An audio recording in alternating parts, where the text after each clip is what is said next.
before I start, who here still lives with their parents? I envy you. I'm dying with mine. So, my mother, she's scared of so much. She's scared of spiders, snakes, the little noise her computer makes when it wants to update the Windows. And this is the woman who has been through childbirth 3 times, but will yell like she's dying when a pop-up window occurs.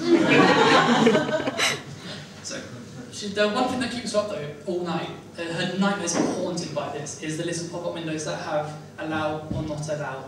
A wrong move at any moment, an online predator could steal her details, max out her credit card on pornography, and then lock up her computer, and then she'd be forced to live destitute, living out bins. Or we could just buy a new computer. One thing she does like doing on the computer though, she likes to do online shopping. However, there are 2 qualities of online shopping that are essential. 1, you need to know what you're ordering. And 2, you need to know how much of that thing you're ordering. She can't do neither.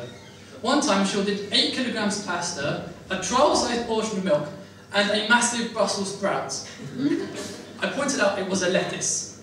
However, she insisted it was a Brussels sprout. So, yeah, I'm losing myself here. I rehearsed this much and just stopped.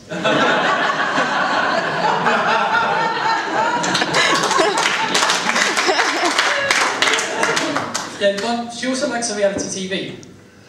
So I watch a lot of reality TV. However, she's gone into this habit of putting it on, falling asleep in the chair, waking up at the end, not knowing what's happened, and then rewinding it so she can watch it again.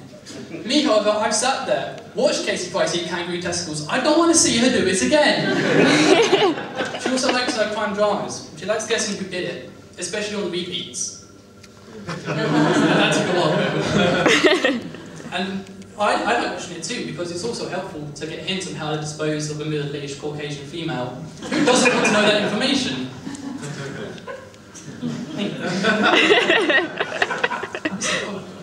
However, living at home, there is one thing that is the bane of our relationship, and that's dishes. We have 2 different methods.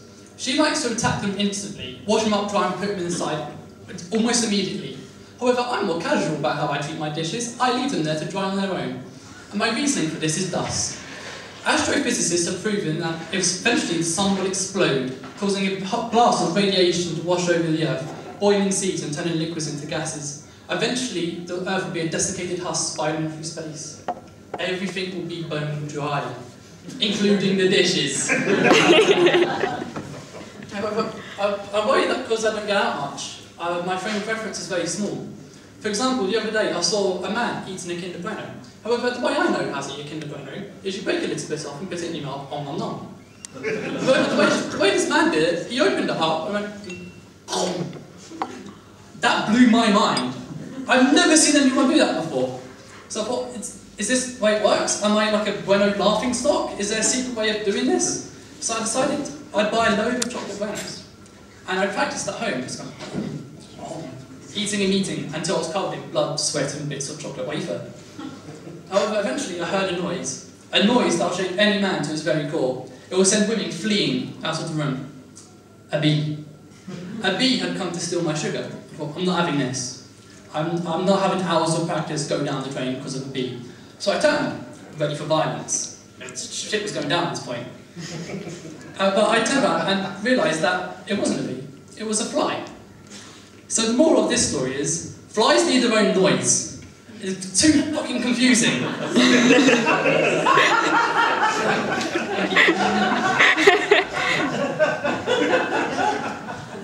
Like I said, I don't get out much. This was a massive culture shock when I came in here. I've never seen a room this big before. So, I might get someone. I'm not that bad, am I? So I always have to get the bus because my mum won't let me get the car. So, however, I never run for the bus. No, I'm too cool for running. Instead, what I do is very much like this. I power walk. I power walk because I'm cool like that. I nonchalantly dodge old ladies, speed past small children, and wave at the bus driver as I realised that running would have actually got me on the bus. So, I would always do a weird thing when I'm crossing roads. Even if someone's there and they press the button and the little wait sign is lit up, I have to press it again. Because I don't like the idea that someone else is deciding when I may cross the road. You know, other people may tell me what to do, when to do it, and when to dry things up. But no, I'm not being told when to cross the road. I will decide this fate. I will cross the road when I want to, even if it costs me my life. I will not be tossed around by the cruel whims of fate. And I like the beeping noise it makes when I press it as well. So one time, because I don't live around here, I live in Keaton, so I'm a bit less posh than me. And I went to Reigate Cottage, which made my poshness go up the scale like that much. And I was getting on the train home, and I sat down, you know, because I was actually able to get a seat. And this man tried getting on the train, so I opened the door. However, there was these people inside the train. And so what they did, they pressed the close button.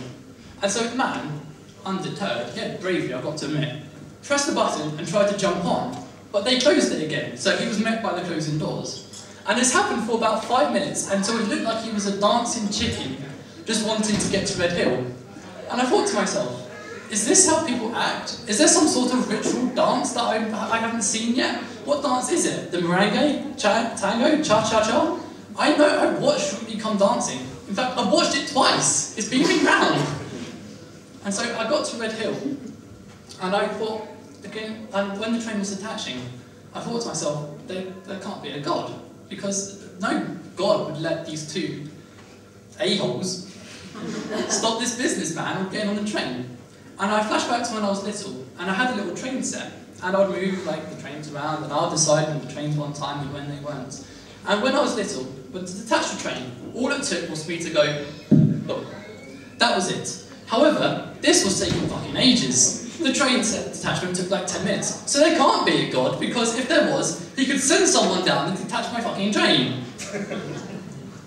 And so, having proven that there is no God, and that we are all, by proving this, you can't disprove what I just said, it's impossible. So, deciding that there is no God, and that we are all just useless humans living our pathetic lives, I decided, quite promptly, that maybe it's best that I do live at home with my mother after all.